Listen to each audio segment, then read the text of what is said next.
Bismillahirrahmanirrahim. Dear students, Assalamu alaikum. I hope you are fine and healthy.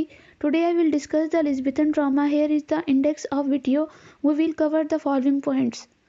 Introduction of Elizabethan age, definition of Elizabethan dramas and its forms, representative writers of Elizabethan drama, representative works of Elizabethan drama, theme of Elizabethan drama, style of Elizabethan drama, Christopher Marlowe and his work, William Shakespeare and his work, Ben Jonson and his work. Elizabethan drama. Elizabethan age start हुई थी 1558 में और and हुई थी 1603 में. Elizabethan age was known as the golden age of English literature. The most memorable and the rich agreement Elizabethan age was in the field of drama. तो drama सबसे ज़्यादा इम्पोर्टेंट फिगर था एलिज़ाबेथन एज में. Rich work है Elizabethan as के अंदर. Elizabethan as को और भी नामों से पुकारा जाता है. एलिज़ाबेथन एज, एलिज़ाबेथन एज को एलिज़ाबेथन एज क्यों कहा जाता है? क्योंकि उस वक्त क्वीन एलिज़ाबेथ की वजह से इसको एलिज़ाबेथन एज कहा जाता है. शेक्सपियरियन एज, अब शेक्सपियरियन एज इसको क्यों कहा जाता है? विलियम शेक्सपियर की वजह से इसको शेक्सपियरियन एज कहा जाता है. और जो शेक्सपियरियन थे वो ग्रेटेस्ट ड्रामाटिस्ट भी थे और प्ले राइटर्स भी थे. नेक्स्ट था रेनेसन एज. रेनेसन एज को रेनेसन एज क्यों कहा जाता है? क्योंकि इसमें रिवाइवल ऑफ लर्निंग हुआ था, इस वजह से इसको रेनेसन एज कहा जाता है. इन एलिज़ाबेथन एज में drama, the term drama comes from a Greek word meaning action. Classical Greek drama. Drama is the portrayal of fictional or non-fictional events through the performance of the written dialogue. Drama can be performed on stage, on film or the radio. Action means to do something. Drama हकीकत की नकल करना, to imitate something. कोई event हुए हैं जिनको आप imitate कर रहे हैं, नकल कर रहे हैं, उनकी कॉपी कर रहे हैं. अब वो फिक्शनल भी हो सकते हैं और नॉन फिक्शनल भी हो सकते हैं. वो हकीकत पर मबनी भी हो सकते हैं ड्रामा, और वो हकीकत पर मबनी नहीं हो सकते. ओरिजिनल भी हो सकते हैं और इमेजिनेशन भी हो सकती है. इनमें इन दोनों को डायलॉग के ज़रिए प्रेजेंट करने का नाम ड्रामा है. Dramas are typical called plays and their creators are known as playwrights or dramatists. अब जिन्होंने ड्रामास लिखे हैं उनको ड्रामाटिस्ट कहा जाता है, जिन्होंने प्लेस लिखे हैं उनको प्ले राइट्स कहा जाता है. मार्लो और शेक्सपियरियन दोनों प्ले राइट्स भी हैं और ड्रामाटिस्ट भी हैं, क्योंकि इन्होंने ड्रामा भी लिखी है और इन्होंने प्लेस में भी काम किया है. For example Sophocles, Oedipus Rex, Shakespeare और Midsummer Night's Dream. Types of drama in literature. There are four main forms of drama. They are comedy, tragedy, tragicomedy and melodrama. All these types have the common characteristics of drama genre. They are plot, characters, conflict, music and dialogue. ये जो 4 terms हैं, comedy, tragedy, ट्रेजिकॉमेडी and melodrama, इनके common जो characteristic थे वो same थे, क्योंकि हर एक में प्लॉट भी पाया जाता था, करेक्टर्स, कन्फ्लिक्ट, म्यूजिक और डायलॉग. ये मेन फॉर्म ऑफ ड्रामा था एलिज़ाबेथन एज के अंदर. Next, representative writers. अब एलिज़ाबेथन ड्रामा के अंदर जिन्होंने काम किया था उनके राइटर्स ये हैं. जॉर्ज चैपमैन जो पैदा हुए थे 1559 में और इनकी डेथ हुई थी 1634 में. थॉमस डीकर पैदा हुए थे 1572 में और इनकी डेथ हुई थी 1632 में. थॉमस हाईवुड पैदा हुए थे 1573 में और इनकी डेथ हुई थी 1641 में. Ben Jonson 1572 to 1637. Thomas Kyd 1558 में 1594 में डेथ हुई थी इनकी. जॉन लिली जो पैदा हुए थे 1553 में और इनकी डेथ हुई थी 1606 में. क्रिस्टोफर मार्लो जो पैदा हुए थे 1564 में और इनकी डेथ हुई थी 1593 में. विलियम शेक्सपियर पैदा हुए थे 1564 में और इनकी डेथ हुई थी 1616 में.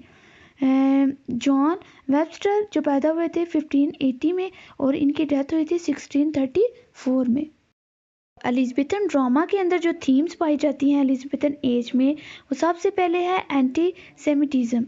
Hated of Jews prevailed in Elizabethan society and it's reflected in place of the period.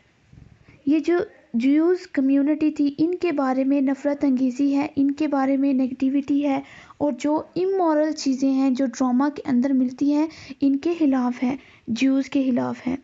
Christopher Marlowe's The Jew of Malta, Shakespeare's The Merchant of Venice. In Marlowe's play Barabbas, The Jew of Malta, Jew of Malta में जो character है बराबस का is a cruel, egotistic and greedy. वो जो बराबस है वो cruel है, egotistic है और greedy है.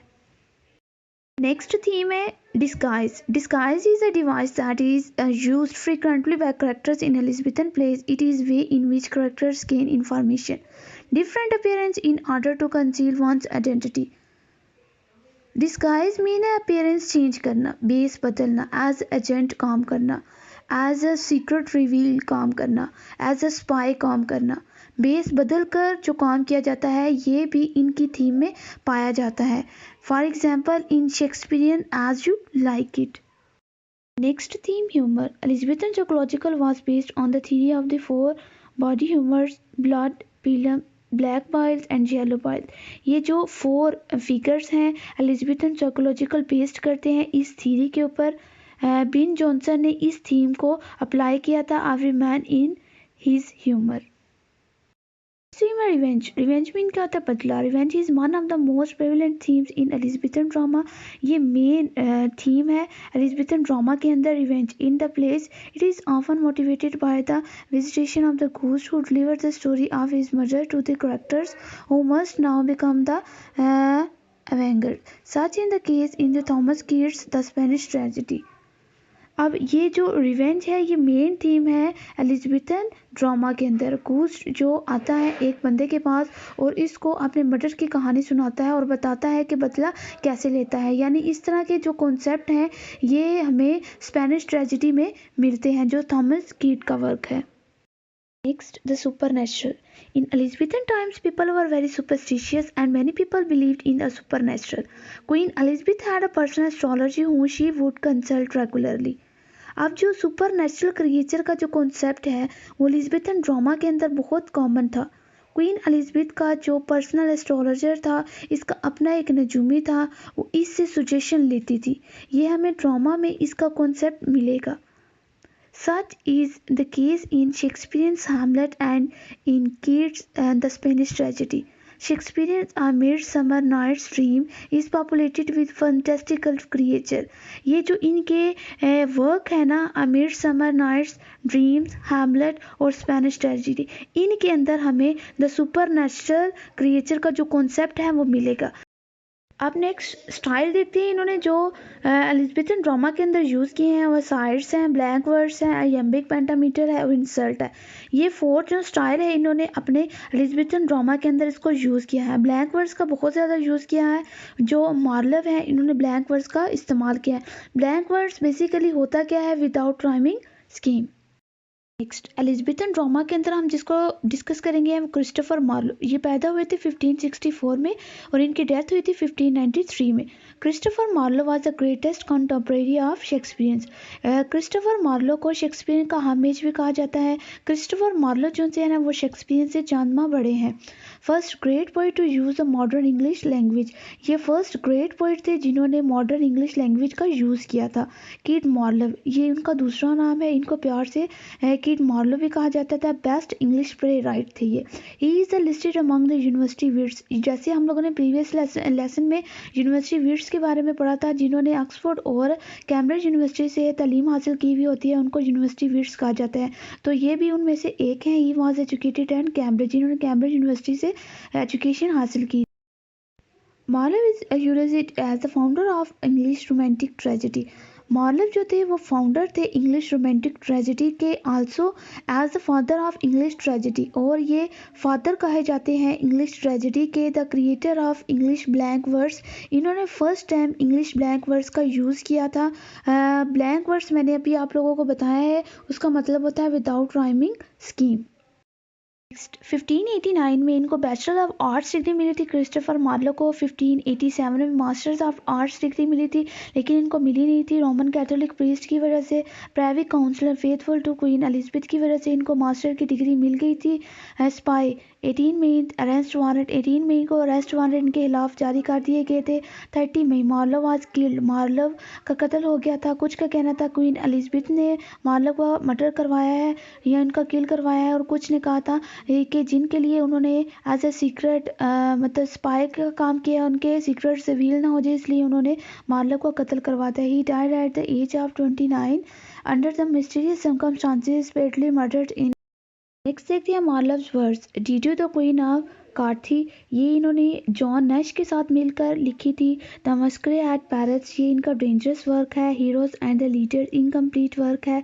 Tamburlaine part 1, Tamburlaine part 2, doctor Faustus, the Jew of Malta and Edward second, ये इनके मार्लव्स के वर्क्स हैं। Next Tamburlaine part 1 and 2। It is a heroic epic in a dramatic form. The hero of the play is a sentient shepherd. He feels that the mission of his life is to be conquer the whole world and be a scourge of God and the greatest terror to the world, so much so that when he will carry and the depredation, the immortals Jove will cry out, cease trembling. अब ये जो सिटियन shepherd है ये पूरी दुनिया को फतह करना चाह रहा है। ये बेटा सोच रहा होता है खुदा का अजाब और दुनिया का खौफ में मुब्तला होता है और अपनी हामियों को देख रहा होता है। The action of the play is nothing but a series of the conquest of the heroes who wants to possess the whole world. Second जो मार्लव का वर्क है वो डॉक्टर फास्टस पे। Tamburlaine brought Marlowe into fame. Tamburlaine को fame मिलने के बाद इन्होंने दूसरा वर्क लिखा था doctor Faustus, but his highest achievement and drama in his second play doctor Faustus. ये दूसरा हाईएस्ट अचीवमेंट ड्रामा था इनका डॉक्टर फास्टिस, इसकी वजह से इनको फेम मिला था। This is a tragedy of knowledge and power, ये ट्रेजिडी है नॉलेज और पावर की। ये जो टेम्बल था वो ट्रेजिडी थी जस्ट पावर के ऊपर। Tamburlaine is the tragedy of power only, वो सिर्फ जो सेटियन शेफर्ड था वो सिर्फ पूरी दुनिया को फतह करना चाहता था। Doctor Faustus is Marlowe greatest and most personal tragedy. It is the life and the career of the medieval scholars who surrounded his soul through the devil for the inquiry limits, powers, knowledge, wealth, and senses pleasure. He gets into the agreement with the devil for the period of 24 years of power, pleasure, and knowledge, after which his soul will be condemned to hell forever. अब ये medieval scholar जो है devil के साथ agreement में आता है। इसमें ये होता है कि इसको बहुत ज़्यादा लिमिटलेस पावर देगा, वेल्थ देगा, सेंस देगा, प्लेयर्स देगा। ये 24 ईयर का ड्यूरेशन होगा, यानी 24 ईयर के बाद ये एग्रीमेंट देगा और 24 ईयर के बाद ये अपनी सोल को उसका डेवल के हवाले कर देगा, जो हमेशा हमेशा के लिए जहन्नम में चलेगी। The Jew of Malta. The Jew of Malta with Keats' Spanish tragedy was one of the two plays that introduced the type of Machiavellian villain to the English stage. Napoleon है, इसमें इन्होंने विलन की characteristic बताई है, ये इससे related है। It is study of the lust for wealth and power, दौलत की पावर और लालच के बारे में लिखा है। This play Marlowe brings out the greatest human lust for wealth and power. There is an intermixture of hated, jealousy, greed and criminal madness. Next, Edward II. Edward II is the mature creation of Marlowe's dramatic genius. The play is the first historical drama in English literature. ये इनका first historical drama था English literature के अंदर, Edward II का। It is the last play, ये इनका आखिरी play था by Marlowe before his ultimately tragic death. It is the Marlowe's first real success. ये मार्लोव का first real success था in the field of historical drama. historical drama के अंदर इनका first real success था मार्लोव का। His source for his historical drama is the Hollywood Chronicle. Next, William Shakespeare को और बिन जॉनसन को इन डिटेल में करेंगे नेक्स्ट लेक्चर में। थैंक यू, अल्लाह हाफिज़।